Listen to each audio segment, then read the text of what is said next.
Hello friends, ಎಲ್ರಿಗೂ ನಮಸ್ಕಾರ. ಅನಿತಾಸ್ ಆಪ್ಷನಲ್ಗೆ ಸ್ವಾಗತ. ಇವತ್ತು ನಾವು ತುಂಬ ಸಿಂಪಲ್ ಆಗಿರೋವಂತಹ ಹಾಗೆ ಡಿಫ್ರೆಂಟ್ ಆಗಿರೋವಂತಹ ಸೌತೆಕಾಯಿ ರೈಸ್ನ ಹೇಗೆ ಮಾಡೋದು ಅಂತ ನೋಡೋಣ. ಕೆಲವೊಂದು ಟೈಮಲ್ಲಿ ಬೆಳಿಗ್ಗೆ ಲೇಟಾಗಿ ಎದ್ದಾಗ ಏನಪ್ಪ ಮಾಡೋದು ಬಾಕ್ಸಿಗೆ ಅಂತ ಯೋಚನೆ ಮಾಡೋ ಬದಲು ದಿಢೀರಂತ ಈ ರೆಸಿಪಿನ ನಾವು ಮಾಡ್ಕೊಬೋದು. ಬನ್ನಿ ಫ್ರೆಂಡ್ಸ್, ತಡ ಮಾಡೋದೇ ಬೇಡ, ಸೌತೆಕಾಯಿ ರೆಸಿಪಿನ ಹೇಗೆ ಮಾಡೋದು ಅಂತ ನೋಡೋಣ. ಮೊದಲಿಗೆ ನಾನು ಇಲ್ಲಿ ಸೌತೆಕಾಯಿನ ತುರಿದು ಇಟ್ಕೊಂಡಿದ್ದೀನಿ.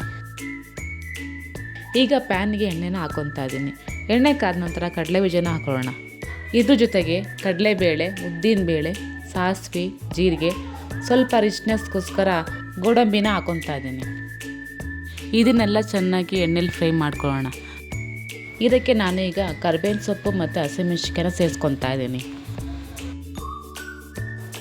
ಈಗ ಕಟ್ ಮಾಡಿರೋಂತಹ ಈರುಳ್ಳಿನ ಹಾಕ್ಕೊಂಡು ಗೋಲ್ಡನ್ ಬ್ರೌನ್ ಆಗೋವರೆಗೂ ಫ್ರೈ ಮಾಡ್ಕೊಳ್ಳೋಣ. ಈರುಳ್ಳಿ ಎಲ್ಲ ಗೋಲ್ಡನ್ ಬ್ರೌನ್ ಆಗಿರೋದ್ರಿಂದ ತುರಿದಿಟ್ಟಿರುವಂತಹ ಸೌತೆಕಾಯಿನ ಹಾಕ್ಕೊತಾ ಇದ್ದೀನಿ.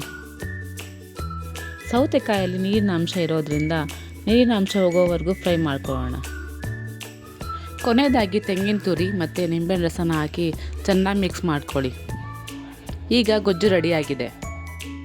ಈಗ ಇದಕ್ಕೆ ಬೇಯಿಸಿದ ಅನ್ನನ ಹಾಕ್ಕೊಂಡು ಮಿಕ್ಸ್ ಮಾಡ್ಕೊತಾ ಇದ್ದೀನಿ.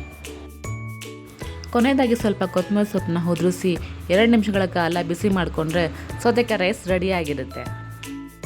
ನೋಡಿದ್ರಲ್ಲ ಫ್ರೆಂಡ್ಸ್, ಬಿಸಿ ಬಿಸಿಯಾದ ರುಚಿಯಾದ ಸೌತೆಕಾಯಿ ರೈಸ್ ಈಗ ರೆಡಿಯಾಗಿದೆ. ನೀವು ಕೂಡ ಮನೆಯಲ್ಲಿ ಖಂಡಿತ ಟ್ರೈ ಮಾಡಿ ನೋಡಿ. ಈ ವಿಡಿಯೋ ನಿಮಗೆ ಇಷ್ಟ ಆಗಿದ್ದರೆ ಲೈಕ್ ಮಾಡಿ, ಶೇರ್ ಮಾಡಿ, ಹಾಗೆ ನಮ್ಮ ಚಾನಲ್ಗೆ ಸಬ್ಸ್ಕ್ರೈಬ್ ಆಗೋದನ್ನ ಮರಿಬೇಡಿ. Thank you for the watching. Bye.